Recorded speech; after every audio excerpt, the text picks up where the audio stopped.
We're still at Clifton Beach, getting the different voices from the Reclaim Clifton and Occupy Clifton movement. Today is a picnic that's been organised, that organisers are saying is all about togetherness, all about unity. There's going to be Christian, Jewish and Muslim prayers at sunset. People are encouraging people, the Clifton residents, private security company who did kick people off the beach, and everyone who's here to come together and celebrate, saying that they shouldn't be divided by the many things that are happening in the country, and that today is all about togetherness, harking back to the protests in the late 1980s when Archbishop Desmond Tutu led those in Bloberg Strand and the Strand, trying to make sure that all white beaches at that time were integrated and that black people were there. Organisers say this is what's calling them here today, that spirit of unity, that spirit of fighting against supremacy. But not everyone has that view, and for more on that I'm joined by Dr. Sebastian Peterson from the African Progressive Movement. What do you think of what's happening today? Basically, it's very good to see a lot of people here celebrating this day. What we as the African Progressive Movement just want to say is that we do not want this thing to become a racial issue where we're separating whites from blacks and the colors, because this was basically a mismanagement of the democratic municipality where they were hiring private companies to basically do what they were doing. And so we are saying that, listen here, let's come and unite, because when you look at what's happening on the beach at this moment, there's whites here, there's Indians, there's colored people, and there's black people. And we, as the African Progressive Movement, say, stop this racial connotation that's happening in the Western Cape, where we want to divide our people through race. And let's unite and let's come together and basically speak unity here. Because what is happening here is many of those people living here did not even know what was happening. So we want to say to the ANC and the DA, stop this thing, because we know they are using this to basically garnish their voters and their support. Now at this moment, we want to bring South Africa together as a unity.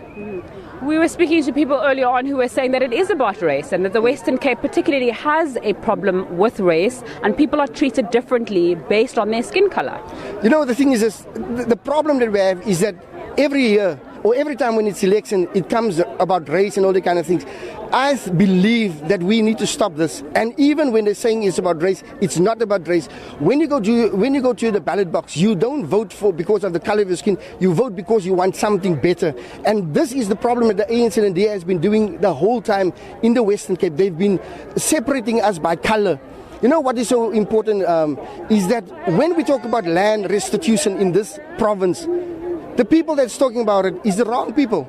People of color, our colored people are actually the people, the Khoi people are the people that has to speak about land. And every time when we hear and we see, and yesterday even, there was people coming and talking about they want to cleanse racial tension and all that kind of things. And yet it was not the Khoi people that was speaking here. So today I'm saying that we must never ever use politics to talk about land expropriation, but we must speak to the right people. And that's the problem that the DA and the ANC has been creating since 1994 when they took over. So what's your solution? Our solution is to say, let's start uniting as South Africans. Let's start speaking as a South African. You know, our logo saying, we are because we are African. And I believe that as we're not going to see color, we're going to see people as people. And that is the solution. We believe that, yes, we have to restitute our land that was taken away from us in 1966 when the white man came here and they signed it out. We believe we have to get that land. But the people that has to speak is the people of Khoi descendants. And not all these people that came here with all these sheep and all the kind of things. We don't believe in that. We don't believe we have to deal with that issue in that way. How then do you make sure that going forward, if you want to not talk about race and not listen to people who you're saying you're coming to slaughter here, how do you work with them? Because at the end of the day, we all live in one country and we all share one space. And if you don't agree with them, you still need to work with them, especially next year. No, definitely we have to deal with each and every one. But similar as we want to deal with colored people, we have to deal with the black people, we have to also deal with white people. You know, all these kind of things. And I mean, the speaker even before us started becoming so racial and started swearing and all the kind of things. We cannot in this time after 2018, we cannot still speak and start still promoting a racial-based Western Cape. We are a united, and you know, the fact that so many people has come of all kinds of races and saying let's unite and really fight this thing shows you that the Western Cape is tired of racial-based politics. We've been campaigning around South Africa, and everyone said we cannot anymore fight a political fight with race, with whites and blacks and colors and all kinds of things. We need to come together as a South African and fight the system that is degrading our people. And the system is elite monopoly capital, and it's not white monopoly, it's elite monopoly capital. And those people are the people of Cyril Ramaphosa that owns a house here in Camps Bay. It's the people like most of these ANC top knots that owns houses here. They are elite people, they can afford these houses. But our people that living here, we've been still kept out after 2018. We've still been kept out of these areas. Why? It's because they're fighting with money, they're fighting with classism, and that is the problem that we have in South Africa. And that's how we need to take this thing forward, to say to people, stop with the racial, but let's use that word of elitism and classism. How do you fight that elitism and classism that you're speaking about? We have to vote the ANC out. We have to vote the DA out. The DA and the ANC has been using their voter bloc to basically keep themselves in that space where they've been abusing the funds. Look at what is happening in the ANC. Look what is happening in the DA. It's corruption on corruption.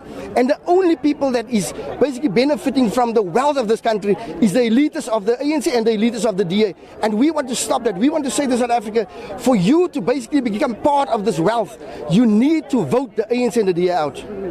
Thanks so much for your time on SABC News, and we are getting all these different views from different people who are out here in Clifton. But now we're going to go and take a look at what people who are watching from home saying. Let's listen into your voice notes on our question of the day. Sebastian.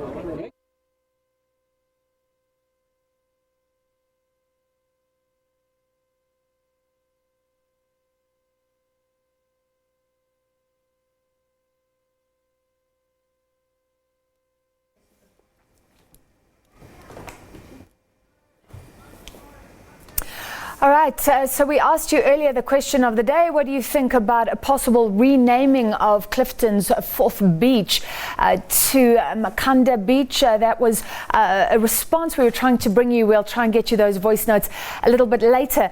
But now what happened on Clifton Beach has raised a whole lot of issues about race, about wealth distribution in this country, about class, about property rights, and people examining race relations and all our transformational efforts watching closely. We're joined now by Michael Morris, head of the media at the Institute of Race Relations. He joins us from our studio in Sea Point. Thank you for being with us, Michael. I don't know if you heard there, the ANC Western Cape Secretary, Faiez Jacobs, he was there on Sunday. He said he was removed, he refused to, and it took him back decades ago when groups were asked to leave beaches. So, I mean, are we seeing old wounds resurface? Did we kid ourselves that they were never there in the first place? I think the first thing to be said about the incident is that in the absence of all the facts, it's very difficult to make a considered judgment about the initial incident at Clifton last Sunday, and there does seem to be a lack of clarity about certain key details. But what does appear to be indisputable is that racism was not the instigatory factor to the extent that both black and white beachgoers were asked to leave. What we've been told is that there were security issues. This would apply at a stadium or any public space. So that in itself is not necessarily controversial, and it certainly doesn't mean that racism is at play. Our concern is really the aftermath and the sort of continuing political grandstanding and so on that has ensued. Michael, the outrage points to something bigger. So does it really matter what happened? There have been counterclaims and claims about what happened on Sunday. Does it really matter? Because this seems to have touched such a nerve. Exactly. I was going to go on to say that what the aftermath tells us is that there's a risk here of in narratives of delusion, for want of a better phrase, becoming reinforced or established in the public mind and having actually negative consequences. And there are two primary delusions that I would like to mention. The first is that racial hostility is overwhelming in the country, that it is undermining the social fabric of society, and that indeed it explains every instance of conflict. And our research over the years has consistently shown, in fact, that this is not so. Race relations are generally sound. South Africans are mostly moderate, respectful people who do, across the board, more than 80% in our recent poll, believe that all communities are required to work together for the country to succeed, and to succeed on the basis of equal rights for all. So there isn't, in our feeling, in our research, certainly in our understanding of the polling that we've been doing, is that the society is not breaking apart along racial grounds. So that's the first narrative of delusion which holds a risk that people begin to think that this is true. But the second is perhaps more important, and it is related, and that is to say that the failures of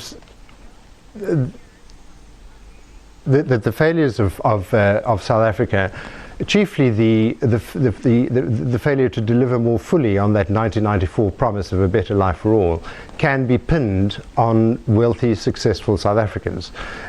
People like the residents of Clifton, who in fact are among the vital contributors to taxes, to foreign exchange earnings, to job growth, to economic activity, and so on.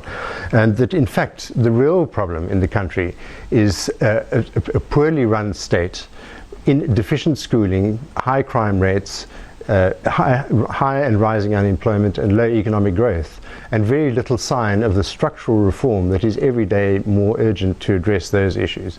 So in looking at the aftermath and all the sentiments that are being expressed, we feel that there's a risk that the focus is shifting to where it shouldn't be, and away from where it should be. I hear you, but so many people are saying that they have experienced racism, especially in Cape Town.